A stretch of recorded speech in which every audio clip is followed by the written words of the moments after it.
नमस्कार जय जगन्नाथ। समाज जहाँ अनाथर आख्या दिए से कौन प्रकृति अनाथ आपण मैंने विचार कर देखु। अनाथ को शून्य आसेनी बरम तार कई बापा माँ अच्छा तेबे से अनाथ हुए किपरि हेले ए समाज ताकू सजाए अनाथ अनाथटीए किपरि स्वरोत्तोलन करिछि कवितार से संपर्क रे आसंतु जानिबा।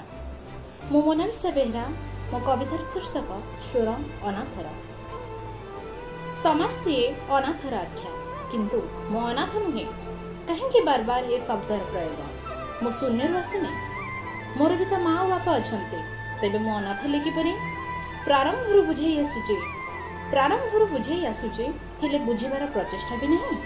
से दिन अपवाद बंचवा लगे माँ सिना छाड़ी चली ए शब्द मो हृदय को क्षत विक्षत करुचे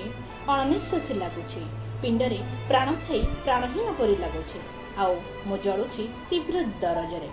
असह्य जंत्रणा से दिन कांदुची एबे भी कांदुची बुझुनांते मोर शुष्क नयनर उष्म अश्रु को ममता टिकक केते जे डहळ विकल आहा रे अनाथ